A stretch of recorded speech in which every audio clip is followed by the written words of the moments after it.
नमस्कार. खरीप हंगाम 2026 तोंडावर आलाय आणि तुम्हाला सरकारी बियाणे अनुदानाचा फायदा घ्यायचा असेल तर तुम्ही अगदी योग्य ठिकाणी आला आहात. चला तर मग याचा ऑनलाईन अर्ज कसा करायचा ते सोप्या भाषेत अगदी टप्प्याटप्प्याने समजून घेऊया. तर सगळ्यात मोठा प्रश्न हाच आहे की हे अनुदानित बियाणं मिळवण्यासाठी ऑनलाईन अर्ज करायचा तरी कसा? चला याच प्रश्नाचं उत्तर शोधूया आणि थेट प्रक्रियेला सुरुवात करूया.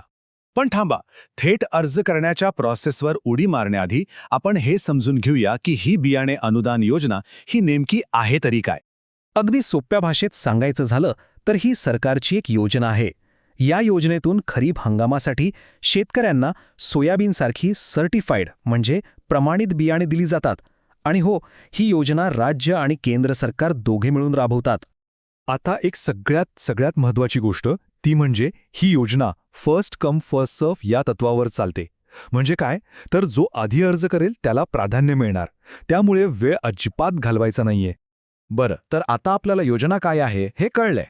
मग पुढची स्टेप काय? अर्थात प्रत्यक्ष अर्ज करण्याची प्रक्रिया.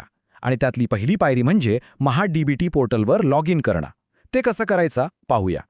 ही प्रोसेस खरं तर खूप सोपी आहे. तुम्हाला फक्त महाडीबीटीच्या वेबसाईटवर जायचंय. तिथे वैयक्तिक शेतकरी असं ऑप्शन दिसेल, तो निवडा. मग तुमचा फार्मर आयडी टाका आणि मोबाईलवर आलेल्या OTPच्या मदतीने तुम्ही सहज लॉग इन करू शकता. ओके, तर लॉग इन तर झालं. आता काय? आता आपण येऊया अर्जाच्या मुख्य भागाकडे. बघूया की हा फॉर्म कसा भरायचा आहे. तुम्ही लॉग इन केल्यावर तुमच्या समोर एक स्क्रीन येईल. तिथे तुम्हाला घटकासाठी अर्ज करा नावाचं एक बटन दिसेल. त्यावर क्लिक करा. मग एक नवीन यादी उघडेल. त्यामधून आपल्याला बियाणे वितरण हा पर्याय निवडायचा आहे.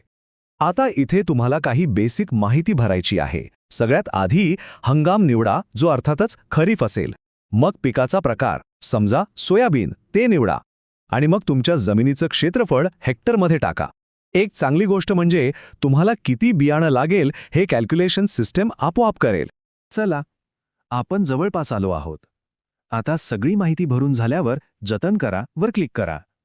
मग पहावर क्लिक करून एकदा सगळं व्यवस्थित भरलंय ना हे तपासून घ्या. त्यानंतर अटी आणि शर्तींना मान्यता द्या आणि मग फायनली अर्ज सादर करा या बटनावर क्लिक करून टाका. ठीक आहे, तुम्ही अर्ज सादर केलाय, पण काम अजून संपलेलं नाहीये. एक शेवटची आणि खूप महत्त्वाची स्टेप बाकी आहे आणि ती म्हणजे अर्ज शुल्काचा भरणा म्हणजेच पेमेंट.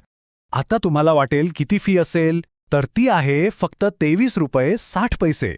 हो, फक्त तेवढीच. ही एक अगदी छोटीशी रक्कम आहे जी तुम्हाला ऑनलाईन भरायची आहे आणि मग तुमची अर्ज प्रक्रिया पूर्ण होईल. पण इथे एक गोष्ट लक्षात घ्या. हे ₹23.60 तुम्हाला फक्त तेव्हाच भरावे लागतील जर तुम्ही या चालू वर्षात महाडीबीटी पोर्टलवर दुसरे कोणतंही पेमेंट केलेलं नसेल. म्हणजे समजा तुम्ही दुसऱ्या एखाद्या योजनेसाठी आधीच फी भरली असेल तर तुम्हाला हे पैसे परत भरायची अजिबात गरज नाही. चला, तर तुमचा अर्ज आता यशस्वीरित्या सबमिट झाला आहे. पेमेंट पण झालं. मग आता पुढे काय?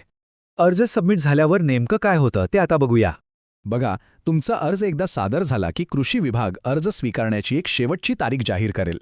त्यानंतर जे शेतकरी पात्र ठरतील त्यांना एक टोकन दिलं जाईल आणि मग हेच टोकन दाखवून तुम्हाला तुमच्या वाटणीच्या बियाण्यांचं वितरण केलं जाईल. तर ही होती बियाणे अनुदान योजनेसाठी ऑनलाईन अर्ज करण्याची अगदी सोपी आणि सरळ प्रक्रिया. आता सगळी माहिती समोर आहे. मग विचार करा, या योजनेचा लाभ घेणार आहात का? माहितीपूर्ण व्हिडिओ होता. सबस्क्राईब नक्की करा. धन्यवाद.